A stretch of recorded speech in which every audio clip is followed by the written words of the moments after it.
आइए हम परमेश्वर के वचन से जाने से पहले एक हम प्रार्थना करेंगे। जो सभी लोग अपनी आंखों को बंद करेंगे और प्रार्थना में जाएंगे। स्वर्ग और पृथ्वी के मालिक, दुनिया को बनाने वाले पिता, हम आपके नाम की महिमा और प्रशंसा करते हैं। सच में परमेश्वर, हम जो बोलते हैं वो आप हमारे अंदर होके बातें करें परमेश्वर, और जितने बैठे हर एक जन को परमेश्वर जो हम बोलते हैं समझ में आने पाए। पवित्र आत्मा हर एक जन की सहायता मदद करें, और परमेश्वर हम आपके नाम की महिमा प्रशंसा करते हैं। धन्यवाद। आगे के समय को आपके हाथों में सौंपते हैं। इस प्रार्थना प्रभु यीशु मसीह के नाम से मांगते हैं, आमीन। आइए आज देखेंगे, आज दुनिया में हर एक मनुष्य, चाहे वह किसी भी धर्म जाति से क्यों ना हो, वो सच्चे ईश्वर या परमेश्वर के बारे में जानना चाहता है कि सच्चा ईश्वर कौन है। आज बहुत से सारे लोग सच्चे ईश्वर को खोजने के चक्कर में कभी तीर्थ यात्राएं करते हैं, कभी पहाड़ों में जाते हैं और जंगलों में, नदियों में नहाने से सोचते हैं कि हमें ईश्वर की प्राप्ति हो जाएगी।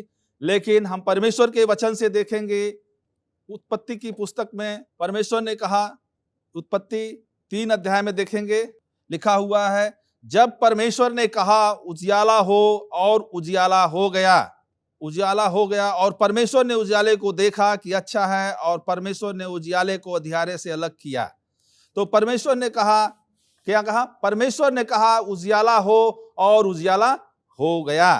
कहा मतलब वहां पे परमेश्वर शब्द बोलते हैं। यूहन्ना 1:1 में लिखा हुआ है, हम वचन पढ़ेंगे। आदि में वचन था और वचन परमेश्वर के साथ था और वचन परमेश्वर था। परमेश्वर, पवित्र शास्त्र में लिखा है, आदि में वचन था, वचन परमेश्वर के साथ था और वचन परमेश्वर था। शब्द के द्वारा ही संसार की उत्पत्ति हुई। परमेश्वर ने कहा, उस समय परमेश्वर ने कहा उजियाला हो और उजियाला हो गया। सिर्फ कहने से परमेश्वर का वो शब्द सिर्फ सुनाई दे रहा था, और शब्द के द्वारा सृष्टि की उत्पत्ति हुई। परमेश्वर का वचन कहता था, शब्द ही परमेश्वर है। एक संत थे कबीर दास जी का नाम आप लोगों ने सुना। कबीर दास जी ने एक दोहा कहा है, उस दोहे को हम पढ़ते आपके बीच में बोलते हैं। शब्द गहे सो पंथ चलावे, बिना शब्द नहीं मार्ग पावे। शब्द पुरुष शब्द गुरु राय, बिना शब्द नहीं जीव मुक्ताई। शब्द के बगैर जीव की मुक्ति नहीं है। जिस तरीके से परमेश्वर, आदि में वचन था, वचन परमेश्वर के साथ था और वचन परमेश्वर था। कबीरदास जी ने बहुत अच्छा एक दोहा कहा है, चलती चक्की देखकर कबीरा दिया दो पाटों के बीच में साबित बचा न कोई। कबीरदास जी कहते हैं कि ये संसार 2 पाटों के बीच में, जिस तरीके से आप चक्री देखते हैं, ये नीचे भी पत्थर होता है, ऊपर भी चक्री चलाई जाती है, तो उसमें जब हम दाना डालते हैं या कोई चीज डालते हैं तो सारा चीज क्या होता है, पिसा जाता है। उसी तरीके से चलती चक्की देखकर कबीरा दिया रोय, 2 पाटों के बीच में साबित बचा न कोई। 2 पाट, जो चक्की की 2 पाट होती है, जब उसमें गेहूं या चना कुछ भी डालते हैं वो पिस जाता है। उस तरीके को देखकर कबीरदास जी ने बोलते हैं कि कोई नहीं बचता है। उस संसार रूपी चक्की, जिस तरीके से इस संसार में ईश्वर के बगैर, जो ईश्वर से संबंध नहीं रखते हैं, वो संसार रूपी अंधकार में चले जाते हैं और पिसते चले जाते हैं। परमेश्वर उनके साथ नहीं है। आगे देखते हैं, एक दोहा और पढ़ेंगे कबीरदास जी का। चक्की चक्की सब कहे, कीली कहे न कोई। जो कीली के सट जाए, बाल बाका ना होय। कह रहे हैं, चक्की चक्की सब कहे, चक्की चक्की सब कहे, कीली कहे न को। जो कीली से सट जाए, बाल बाका ना को होय। वह कीली स्वर्ग और पृथ्वी के बीच में जो कीली है, वो यीशु मसीह की कीली है। उस कीली से जो व्यक्ति सट जाता है, उसका कोई कुछ भी बाल बाका नहीं कर सकता। तो यीशु मसीह सत्य का हमें मार्ग दिखाते हैं, और उस मार्ग के द्वारा हमको चलने की जरूरत है। यीशु मसीह ने कहा, सत्य को जानोगे, सत्य तुम्हें स्वतंत्र करेगा। जब हम सत्य को जानेंगे तभी हम स्वतंत्र हो सकते हैं। आगे हम देखेंगे, यीशु मसीह अपने लोगों को जब सिखाते थे तो कहानी के माध्यम से सिखाते थे, उन्हें कहानी बताते थे। कहानियों के द्वारा परमेश्वर उन्हें आगे बढ़ाते थे। जब यीशु मसीह परमेश्वर के राज्य के बारे में बता रहे थे, सिखा रहे थे, तो फरीसी लोग यीशु मसीह का क्या करते थे, ठट्ठा उड़ाया करते थे, मजाक उड़ाया करते थे। जब यीशु मसीह अपने लोगों को सिखाते थे तो वहां के फरीसी लोग उनका मजाक उड़ाते थे। हम एक कहानी देखेंगे, यीशु मसीह कहानी के माध्यम से सिखाते हैं।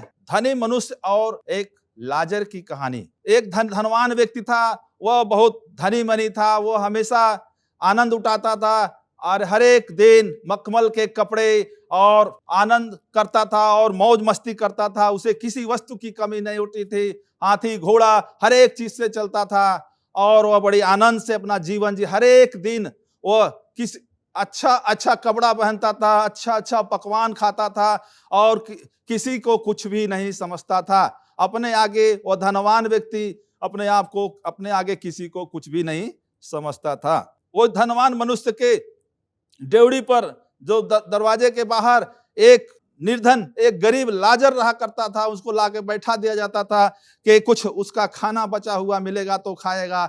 लेकिन उसको वो भी नसीब में, कुत्ते वहां बैठे रहते थे, कुत्ते उसका खाना खा जाते थे और उनको घावों को वो चाटता था। उनको घावों को भी कुत्ते चाट लेते थे। जो लाजर था वो बड़ा परिस्थिति से खराब था, बीमार भी था और गरीब भी था। वो चलने फिरने में भी असमर्थ था। जब असमर्थ था तो एक दिन क्या हुआ, लाजर की भी मृत्यु होती है और लाजर मर जाता है। जब लाजर मरता है तो वो अब्राहम की गोद में जाकर बैठता है।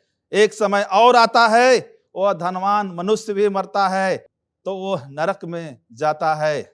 जब लाजर अब्राहम की गोद में जब बैठा रहता है तो धनी व्यक्ति जो मनुष्य था वो नरक से देखता है कि वो निर्धन गरीब लाजर है जो अब्राहम की गोद में बैठा है।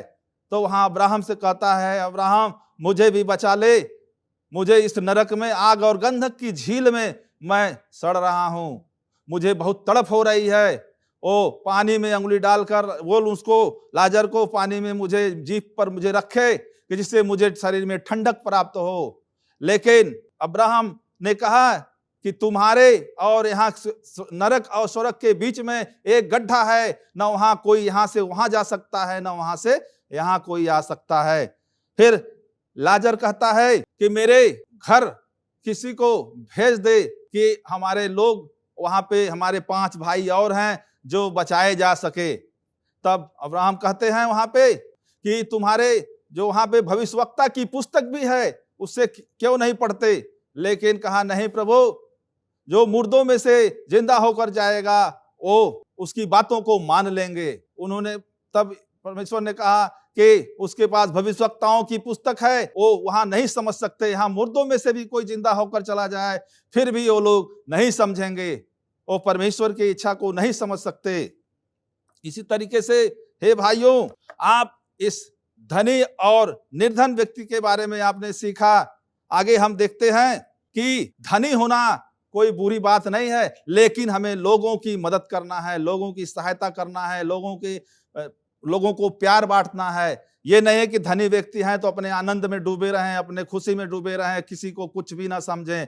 लेकिन परमेश्वर यहाँ पे कहानी में सिखाते हैं कि हमें उस धनी व्यक्ति की समान नहीं बनना है, हमें लोगों की सहायता करना है। लोग जिसके पास कपड़े नहीं है, जिसके पास पहनने के लिए कुछ नहीं है, और जो अनाथ हैं, विधवा हैं, उनकी सहायता करने की जरूरत है। और गरीबों को भी ऐसा नहीं है कि गरीब हैं तो मतलब हम कुछ मदद, जो जहां तक हो सके हमें लोगों की मदद करने की जरूरत है। ऐसा ना हो कि हम गरीब हैं तो हम किसी की सहायता ना कर सके। सहायता करने के लिए बहुत से ऑप्शन, हमारे पास धन रहे या ना रहे फिर भी हमें लोगों की मदद करने की जरूरत है, सहायता करने की जरूरत है। परमेश्वर चाहता है हम लोगों की सहायता करें, लोगों की मदद करें। जब हम लोगों की मदद करते हैं तो परमेश्वर हमें आशीष देता है। परमेश्वर चाहता है, हमसे प्यार करना चाहता है। जब हम परमेश्वर के कार्यों को आगे बढ़ाएंगे तो परमेश्वर हमसे क्या करेगा? प्यार करेगा। संसार की संपत्ति परमेश्वर से अलग है। क्या करता है बाइबल, यहां लिखा हुआ है संसार की संपत्ति क्या है? परमेश्वर से अलग है। हम संसार की संपत्तियों में परमेश्वर को ढूंढते हैं। कहाँ ढूंढते हैं? संसार की वस्तुओं में, संसार की चीजों में, संसार की खुशियों में। ओ आनंद क्या है, वहां घूमने में आनंद है, ये करने में आनंद है। लेकिन परमेश्वर संसार की जो संपत्ति है वो मनुष्य, हम हम लोग हैं, संसार की संपत्ति से हमें प्यार कर अलग है, परमेश्वर की संपत्ति संसार से अलग है। हमें लोगों की सहायता करने की जरूरत है, अनाथ लोगों, निर्धन लोगों को मदद करने की जरूरत है। जब हम परमेश्वर के लोगों की सहायता करेंगे, लोगों की मदद करेंगे, तब परमेश्वर हमसे आनंदित होता है और खुश होता है। निर्धनता में भी हमें अपने विश्वास से जीवन को जीने की जरूरत है। हमने बोला है कि निर्धन भी हम हैं, फिर भी हमें लोगों की मदद करने, हम सहायता कर सकते हैं। हमारे पास 2 कपड़ा है तो 1 कपड़ा किसी को दान दे सकते हैं, उसकी सहायता। जो नंगा है उसको कपड़े पहनाने की जरूरत है। भूखा है अपने घर हम खाना खिला सकते हैं, रोटी खिला सकते हैं, लेकिन हम वैसा भी नहीं करते हैं, लेकिन हमें उसको करने की जरूरत है। बहुत से लोग तो गंदा कपड़ा देख पहने हुए ऐसे व्यक्तियों को भगा देते हैं, अलग कर देते हैं, दूर भगा देते हैं, हटो हटो, तुम्हारे अंदर बहुत बदबू आ रहा है, तुम साफ सुथरा कपड़ा नहीं पहने हो। लेकिन नहीं, वो परमेश्वर क्या है? संपत्ति है। हमें उससे प्यार करना है। हम उस संपत्ति से, वही परमेश्वर की असली संपत्ति है, उसे हमें प्यार करना है, उससे हमें नहलाना है, उन्हें साफ सफाई कराना। कोशिश करें जहां तक हो सके उसकी हमें सहायता करने की जरूरत है। जब हम उसकी सहायता करेंगे तो परमेश्वर हमें, और न्याय मृत्यु के बाद ही होता है। जब हम चाहते हैं, जैसे लाजर, गरीब लाजर और धनवान मनुष्य जब मर गए तब उनका न्याय हुआ। जब हम पृथ्वी पर रहते हैं तो हम समझ नहीं पाते हैं, हम उसका आनंद भोग विलास करते हैं, लेकिन परमेश्वर कहता है वो जब तक हम मृत्यु होगी तभी हमारा न्याय होगा। हम न्याय पर मृत्यु के बाद ही हमारा न्याय होता है। इसीलिए हे भाइयों बहनों, अपने आप को अपने जीवन में जब तक हम जिंदा हैं लोगों की भलाई करें, लोगों की सहायता करें, हमेशा लोगों को प्यार बांटते रहें। यह जीवन हमें मिला है लोगों को सिर्फ प्यार बांटने के लिए। परमेश्वर ने कहा इस जीवन से हमेशा लोगों की भलाई और लोगों को प्यार बांटते रहो और आनंद और खुशियां मनाते रहो। आगे देखा हुआ है, समय रहते पश्चाताप करें। हमें ये समय रहते ही परमेश्वर से पश्चाताप करने की जरूरत है। जो हमने गलतियां किया है, भूल किए हैं अपने जीवन में, जो हमें पाप किए हैं, उस गलतियों से हमें क्षमा मांगने की जरूरत है। जब तक क्षमा नहीं मांगेंगे, आज भी हमारे पास और आपके पास समय है, उस प्रभु यीशु मसीह के पास जाने की जरूरत है।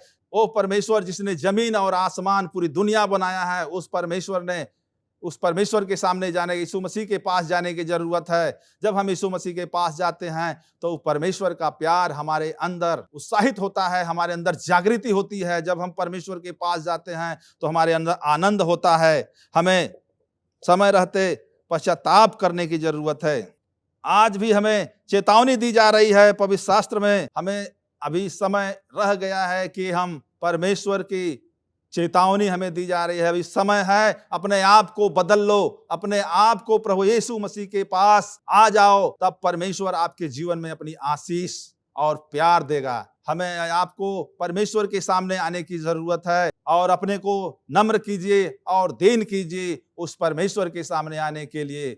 आज धन दौलत हम कितना भी कमा ले, सब इस धरती पर पड़ा रह जाएगा, कुछ भी हम लेकर जाने वाले नहीं हैं। लेकिन हमारे और आपके अंदर वो मोह माया भरी हुई है, लेकिन हमें उस मोह को त्यागना होगा उस परमेश्वर के लिए जिस परमेश्वर ने हमें आपको बनाया है। जब हम परमेश्वर के लिए अपना जीवन देंगे तब परमेश्वर अपनी आशीष, अपना प्यार हम सबके जीवन में भर देगा। और अपने प्यार को आगे बढ़ाते चले जाइए और परमेश्वर के साथ, विश्वास के साथ आगे बढ़िए, तब परमेश्वर अपनी आशीष देगा। आगे हम देखते हैं, वचन में लिखा हुआ है, आदि में वह परमेश्वर था, आदि में वचन था, वचन परमेश्वर के साथ था और वचन परमेश्वर था। वचन ही परमेश्वर है। वचन देहधारी हुआ, यीशु मसीह के रूप में हमारे और आपके बीच में आए और लोगों के बीच में डेरा डाले। लोगों को सत्य का मार्ग यीशु मसीह ने दिखाया, लेकिन फिर भी वहां पे फरीसी लोगों ने विरोध किया और उसका विरोध करते रहे, लेकिन वो नहीं मानने वाले थे। लेकिन हमें आपको विश्वास करने की जरूरत है और लोगों की मदद करने की जरूरत है। जब विश्वास के साथ हम आगे बढ़ेंगे तो परमेश्वर हमारे जीवन में आनंद से भर देगा। और आइए हम सबके बीच में इस होप चैनल को सब्सक्राइब कीजिए और लाइक कीजिए, जिससे आगे और भी अच्छे संदेश आपको सुनाया जा सके। परमेश्वर जब चाहते हैं परमेश्वर की वचन को सुनने के लिए तो लाइक जरूर करें। और हम आइए प्रार्थना में जाएंगे हम सब अपनी आंखों को बंद करेंगे, परमेश्वर से विनती करेंगे। परमेश्वर हम सबको समझ दिया, बुद्धि दिया, इसके लिए हम धन्यवाद। स्वर्ग और पृथ्वी और सारे दुनिया को बनाने वाले पिता, हम आपके नाम की महिमा और प्रशंसा करते हैं। सच में परमेश्वर, आपने इस संसार को बनाया है और आपके नाम की हम महिमा कर सके। हम सबको भी बनाया, आपके नाम की महिमा हो सके। एक एक जन को परमेश्वर आप जानते हैं, पहचानते हैं। परमेश्वर, हर एक जन को पिता अपनी पवित्र आत्मा से आशीष दीजिए और इनको सहायता कीजिए। हम चाहते हैं परमेश्वर, हर एक जन को परमेश्वर छूइए, जो बीमार हो, जो परेशान हो, हर एक जन को परमेश्वर छूइए और चंगाई दीजिए। और परमेश्वर सबको आशीष दीजिए। जिसको बुद्धि ना हो, परमेश्वर उसको बुद्धि का ज्ञान दीजिए। परमेश्वर, पवित्र आत्मा आप सबके साथ रहे। हम धन्यवाद करते हैं और आपके नाम की महिमा होती रहे। धन्यवाद। इस प्रार्थना प्रभु यीशु मसीह के नाम से मांगते हैं, आमीन।